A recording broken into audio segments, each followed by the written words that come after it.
虽然一般人在装潢家的时候都要花大钱，很多时间，跟设计师沟通可能就要花个好几个月，甚至有1年的，再进行打造又可能要半年1年，是很漫长的时间，然后很多工程，以至于大家会觉得说打造家这件事情很困难。但事实上呢，我以小白的经验，把小白能够成功的这一些变成我们的专业，然后告诉大家说，你也可以复制，你也可以自己成功这样打造家。那原则其实你不用去掌握太多事情，你只要装潢3件事，天地壁。那我们今天就会针对这几个部分跟大家分享。好，那第一个就是客厅。那客厅的部分呢，你会看到就是天地壁。天其实原本这个房子，我要说这房子是租的，所以它原本的样子很多像冷气就不是我可以去控制它的。天原本啊这边一开始是吸顶灯，有够丑有够暗，然后就是这一盏，你可以看到这一盏全部都是吸顶灯，所以呢就是感觉回到家就觉得灯光是非常不均匀的，因为就是太不明亮了，然后没有在室内都没有活力。后来我们就先从天下手，天我们其实只做一件事，我们就买的轨道灯，然后来装。那你会发现其实很简单，就是离墙50公分到80公分都是合理的。然后呢，你就照2侧，一侧是照电视这一面，一侧是照你那个沙发这一面。然后呢，还有我这种做法就是比较，就是也是安全的做法，就是直接把天花板分3等份，然后就这样子装上去。也是面面俱到，对不对？你有可以看到这个轨道灯，它是2种灯，一个是比较胖的，那个是比较胖比较扁的，它是闪光柔焦的轨道灯，它比较适合放在那种大规模的，就是增加就是当主要的照明，然后它不会刺眼。然后另外一个呢，就是筒灯的，它叫小山丘，它就会产生有一种光束的感觉，像你在这边就可以看到光束的感觉。那这个光束的感觉呢，就会很适合，就是让家里会增加灯光的层次感。好，然后它可以调角度，所以那个角度把它调比较靠墙壁一点，不要照到眼睛，其实也不会刺眼。好，然后如果你真的觉得太亮或太暗，其实轨道灯有一个优点就是超级好调整的。这个就是你觉得太亮就拔掉，太暗就加灯，所以灯的部分就这样子直接做。但是有一个部分要跟大家分享，就是呢，因为他们一般建商都会把灯的电线就是留出来嘛，然后有个孔洞，然后就可以拉电线出来。那其实最简单的方法就是你用一个盲盖，盲盖就是直接盖上去，把那个原本一个水泥洞盖起来，然后旁边线拉出来。然后我现在用的是压线条，方形的压线条，这是最简单、最便宜的做法。这是天的部分。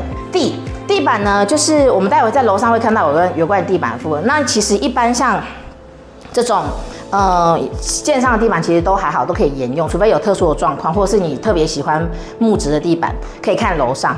好，壁面呢，其实我想跟大家分享的是，除非你就是真的觉得你很喜欢某一种被艺术漆或是油漆包围的那种颜色包围的感觉，不然其实可以掏家包，就是直接用主题墙。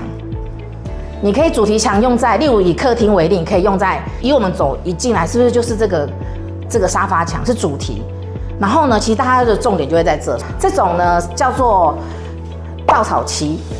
那稻草漆它是粉状的，然后加水搅拌，然后像涂奶油一样涂的，材料700块。然后呢，自己做就是艾瑞克在上面涂。老公，你那时候涂多久？整面差不多，中间有休息的话，差不多4个小时。啊，如果不休息，一口气3个小时内应该。所以呢，这时候呢，就是全家人一起团结合作的时候了。然后，其实我觉得这样就会让大家就是在打造这个墙，就会充满了回忆，然后充满了很多同心协力的这样子革命情感。然后这样的一道墙自己做，就是像刚刚那样，成本700。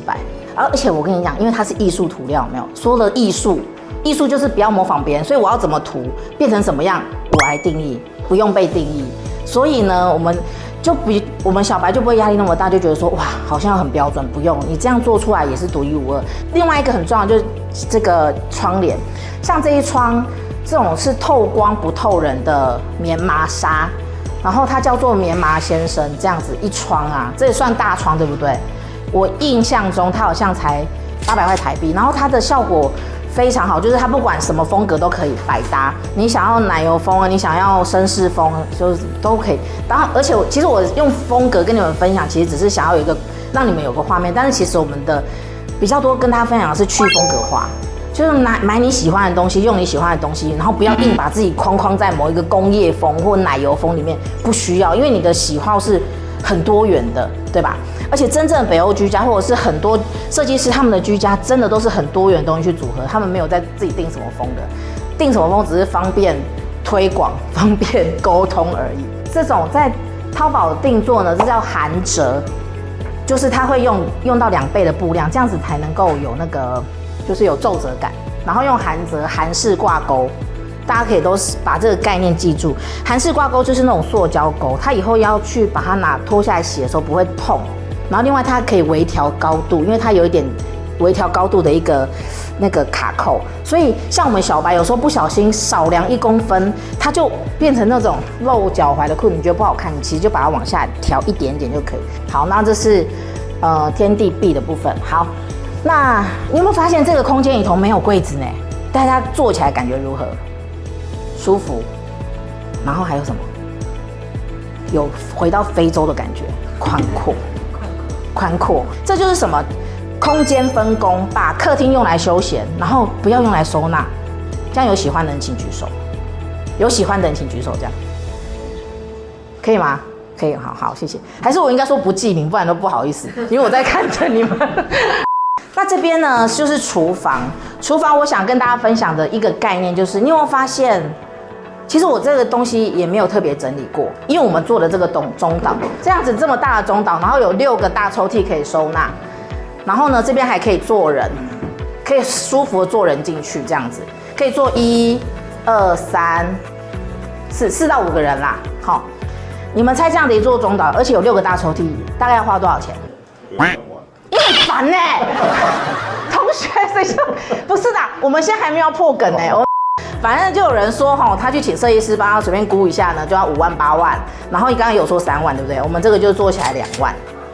然后呢，就是解决我所有收纳问题。待会大家可以来逛街，来看一看这边。然后就是，而且煮饭超舒服。我就买了一个木桌、木板片，然后这个是 IKEA 的抽屉柜、IKEA 的桌角。然后其实大家就自己抓桌角。一般家庭不一定会用到那么大的中岛，可是如果你家是小的，那我们就把它缩小啊。我就买小一点的抽屉柜，然后呢小一点的桌板，一样可以做成你要的样子。好，那我们待会再下来逛，我们先上去2楼 Floor 2， 这就是主卧嘛，天地壁拆解。主卧也可以做轨道灯，卧室也可以做轨道灯，但是这个是我跟大家分享一下，这个空间本来是我们办公室，所以它现在的灯的走法是办公室的走法。假设是家里的话呢，我会推荐就是这一条就不要坐在，例如你那边是衣柜，就坐在那边，打衣柜打墙壁，不要打自己的眼睛。其实各个空间除了会碰水、会潮湿的地方，其实都可以用轨道灯，然后就可以去调整，然后你那个灯的角度都可以去打墙壁，就会是一种间接打光，不会刺眼。家里的氛围要舒服，其实就是多重的照明，多元的灯光，然后再加上地板，这地板是风5金我们自己拼的，2个小时摸索，然后最后呢摸通以后呢，就1个半小时就把它就是弄起来了。地板是这样，然后下面有很多样品可以看，墙壁。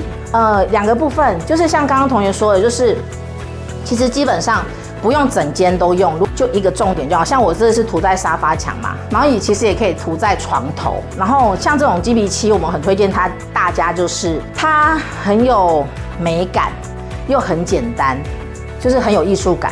然后这个颜色其实它下面有非常多颜色可以让大家看。然后它有一个优点就是很抗污，所以家里有养小孩的或者是就是很怕脏，它其实就是可以用布擦一擦就可以擦干净。壁的另外一部分就是窗帘，窗帘一样就是能够做多大就做多大。大家幻想一下，这边如果是把它做到这整面都是窗帘的话，你会觉得很有进饭店的感觉。那如果说是做1步1纱的话，通常都会其实是需要2倍的厚度，要2支轨道2倍厚度嘛。但是我自己玩出一个方法，就是1支轨道上面完成1步1纱。有2种做法，第一种就是像这样，你可以看到这边只有1支轨道，我就是把纱放在中间，然后布这样，所以其实晚上睡觉的时候，晚上的氛围，如果你们家没有很暗的话，就是外面没有光害的话，然后呢早上起床就是那种很温柔的、柔柔的这种光，这样以后你有观念，其实你就可以把布跟纱是扣在同一个扣子，所以它就会联动，你就不用怕它一直漏洞这样子。所以它是这样，基本上它是这样双开，这种叫双开，这样打开是双开。那还有另外一种做法是什么呢？还有一种做法是叫做单开。单开是什么？就是例如我们假设，这里是墙，假设这里是墙哦，大家跟我一起发挥一下想象力，这里是墙。然后呢，单开的意思就是我的窗帘就只有开一个方向而已，有窗户的地方呢，就是做布，然后呢靠墙的地方做纱。那这样我要睡觉的时候，我就可以把全部的窗户都遮起来，这边是墙，然后这样就可以达到遮。然后那个纱呢，就收到墙壁那里，所以就会完全就不会有透光的感觉。然后用一支轨道就可以完成。那这边有没有什么问题？没有哈，那我们就去看收纳。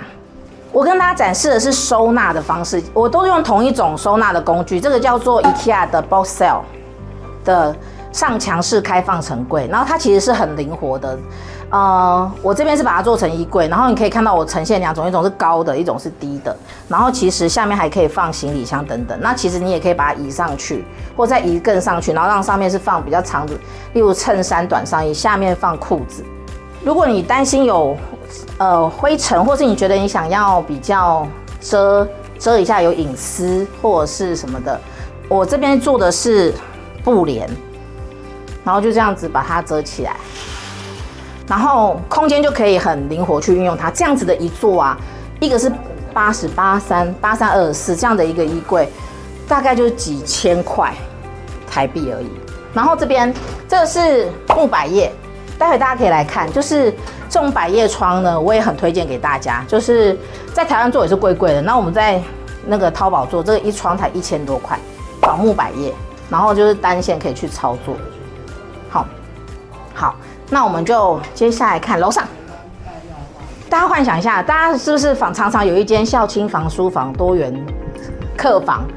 其实可以用这样的方式，就是让一半呢就是做床休息的，然后一半呢就我把它做成800裤。其实这个800裤就是一个800裤的观念而已。然后呢，一样也是用上墙式的这种层架，就可以装非常多的东西。然后它这抽屉啊什么，它的高低都是随你的需求去调整的。它有一个优点就是，大家会，其实我跟大家说，我会很希望大家不要做很多的装潢木做系统柜，是因为它里头的所有的木材贴合都会需要很多的胶，然后其实木材本人也要有杀虫剂，你知道吗？就是那些杀虫剂是为了不要让它生虫的，然后就会有什么杀虫剂？请问你喷完杀虫剂你会再加吗？不会嘛，对不对？加用豆啊。可是我们就做很多柜子里头，它会慢慢去释放，然后或者是它就会存在。然后我们通常做装潢好就要准备怎么样搬进去，就刚好去当空气清净机，安内刚美猴。